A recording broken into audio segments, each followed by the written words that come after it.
In the film Secret Window, we are told that the most important part of the story is the ending, an assertion that is indeed very possible. After all, the ending is the segment that generally leaves the most lasting impression, and Digimon has proven capable of delivering respectable finales time and time again. So this time, I would like to take the time to present my thoughts on the finales of each season. Now, let's begin with the most recent installment, Digimon Data Squad. Basically, the main group fights King Drazel and ultimately defeats him, although only because of Marcus. Subsequently, the digital gate is announced to be permanently sealed, and after several goodbyes, the Digimon return to repair the damage in their world, and Marcus joins them. 5 years later, the group has gone on to lead good lives, while Marcus and Agumon remain peacekeepers of the digital world. Now, this is not a bad ending, as it does much of what it is supposed to do. And it does contain some genuinely dramatic or touching moments. When the Digimon bid farewell to their human partners, the sadness is decently conveyed, except in the case of Keenan because of that stupid speech impediment. However, these moments seem rushed, as does the epilogue. The other problem is the fight with King Drazel, which is probably the worst final battle in the franchise, with most of the characters being their usual useless selves. The finale also suffers from a screwed up general idea. I mean, come on! Marcus just leaves behind his family to be a superfluous peacekeeper for a bunch of creatures? Yeah, great lesson there. Although it has its moments, like Marcus arguing with Agumon, whichever way you look at it, this is definitely the weakest of the season finales. In many ways, it tries to update the Season 1 finale, but it sadly lacks all of that ending's charm. Next, the final episode of Frontier, titled End of the Line. I know most of you expect me to nitpick this finale to shreds, but it's actually pretty decent. What happens is what you'd expect. The team defeats Lucemon, returns home, and the kids remain good friends. But there are a fair number of moments that really stick out.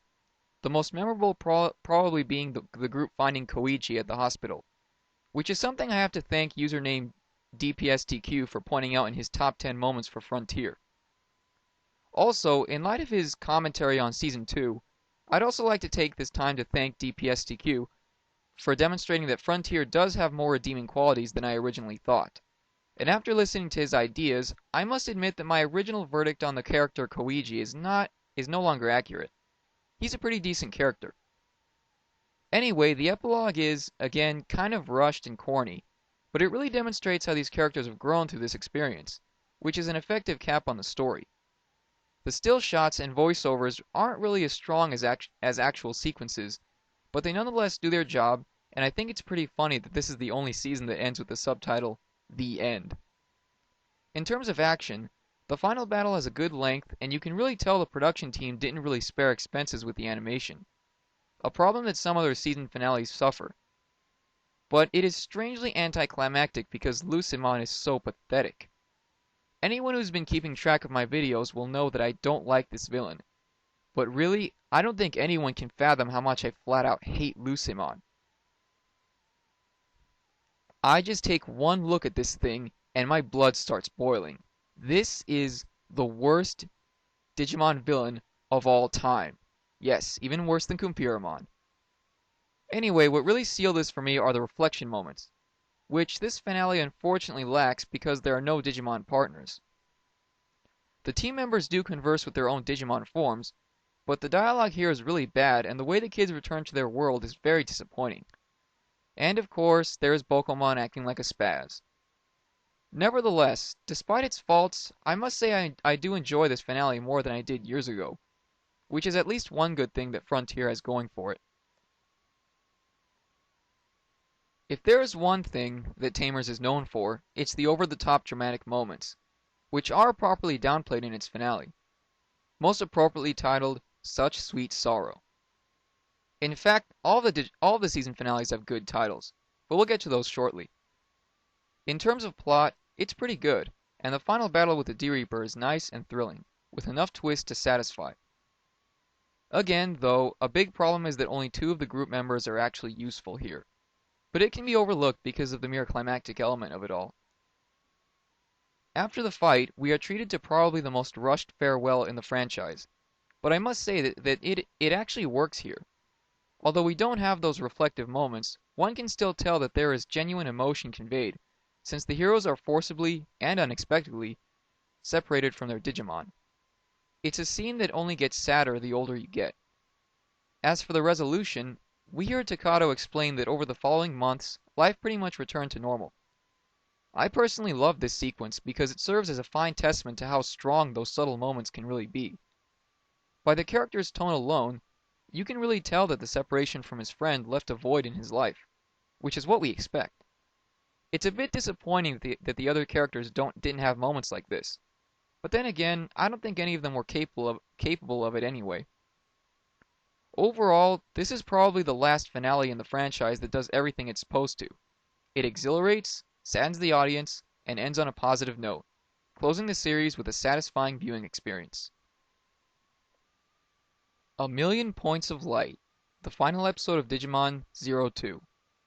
By default, this is probably the most impacting and memorable of the season finales for more reasons than I have time to explain. For one, I don't think many viewers these days really realize that this was not only the end of the adventure storyline, but also the first end to any storyline. It was a big deal. The episode itself serves as a great climax to the season, providing probably the most fitting length to the final conflict. Seeing all of the chosen children from around the globe combine their energies to repel Malomyotismon is a great spectacle, and Imperial Dramon finally unleashing the Giga Crusher was something I'll not soon forget. Granted, the fact that Malomyotismon is still the best final enemy in the franchise is defeated by talking and positive emotions is a bit corny, but in context it makes a decent amount of sense. Following the climax, the finale provides one of the most moving, beautiful moments in the franchise when Oikawa disintegrates and his spirit enters the digital world as its guardian. You see, that's why I like the final antagonists of the first two seasons so much. Both Oikawa and Apocleamon are not villains just for the heck of it. They are miserable, sad beings that believe they receive the short end of the stick in life. It doesn't make their actions condonable, true, but it makes them more three-dimensional. Anyway, the episode then jumps 25 years into the future, revealing the characters in adulthood with their own families and with TK narrating the epilogue. Now I know many people nitpick this epilogue because of some unlikely conclusions, like Matt becoming an astronaut. And I know, Sora marrying Matt still upsets people to this day, but you really have to see it at face value.